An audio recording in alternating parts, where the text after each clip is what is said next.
हाँ, मैंने नारायणपुर बीजापुर दंतेवाड़ा सीमांत क्षेत्र में डीआरजी बस्तर फाइटर और सीआरपीएफ के जवान संयुक्त ऑपरेशन पर थे और उस समय मुठभेड़ हुआ। मुठभेड़ में वर्दीधारी हथियारधारी 7 नक्सली और एक आज उसमें और स्पष्ट हुआ, तो 8 ऐसे नक्सली मारे गए हैं। ये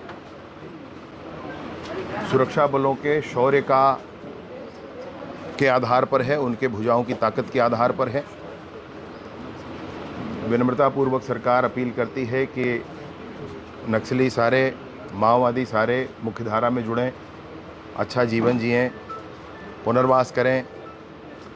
कोई विशेष बात हो तो वह भी हमको स्पष्ट करें, जिसके लिए पहले ही गूगल फॉर्म और ईमेल आईडी वगैरह जारी किया गया है। साथ ही साथ वार्ता करें, लक्ष्य क्या है निर्धारित करें। सरकार का भी लक्ष्य क्षेत्र की उन्नति है और अगर उनका भी लक्ष्य यही है तो रास्ता भी एक हो सकता है। अगर लक्ष्य एक है तो रास्ता एक हो सकता है।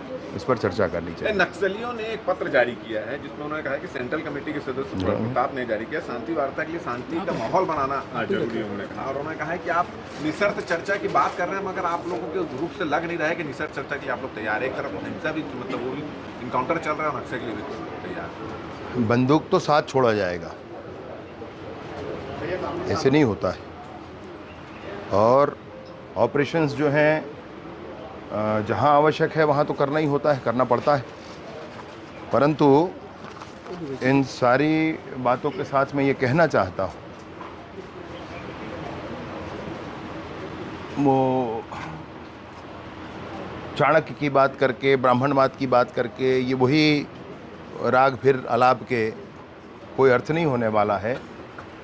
सरकार गंभीरता से चर्चा करना चाहती है। माननीय विष्णुदेव साय जी ने बहुत स्पष्टता से इस विषय को कहा है और हम लोग तो रिपीट कर ही रहे हैं इस विषय को। और उसमें ये है कि इन स्थितियों में, परिस्थितियों में सड़क ना बनाई जाए। भैया सड़क क्यों ना बनाई जाए? कह दे जनता वहाँ पर कि सड़क नहीं बनाना है, वहाँ पर लाइट ना पहुँचाई जाए। क्यों ना लाइट पहुँचाई जाए भैया?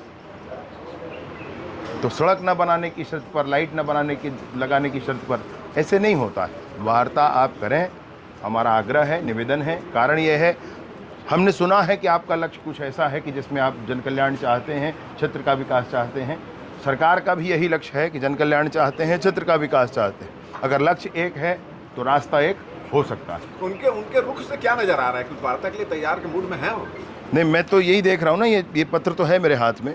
इसमें उन्होंने लिखा कि राहुल जी ने अपनी पदयात्रा में बताया, चिदम्बरम जी ने फला बात कही, पूर्व मुख्यमंत्री जी ने ऐसा ऐसा कहा।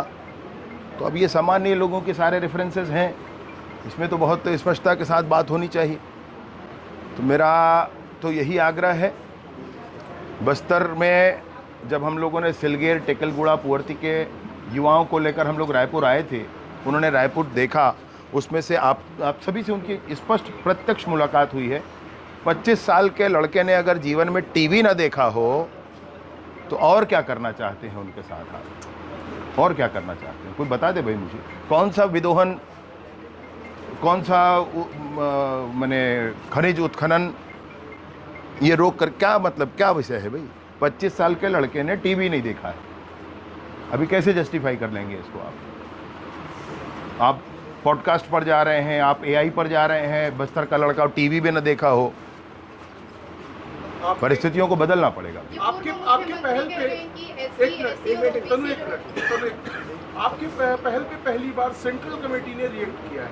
अब ये जो बातचीत का स्तर है, क्या ये माना जाए कि सेंट्रल कमेटी के स्तर पे ही आप लोग चर्चा करेंगे या क्या इसमें आगे बढ़ेंगे? नहीं, देखिए, मैंने पहले भी स्पष्ट कहा है, सेंट्रल कमेटी अगर बात करती है, हर्ष का विषय है।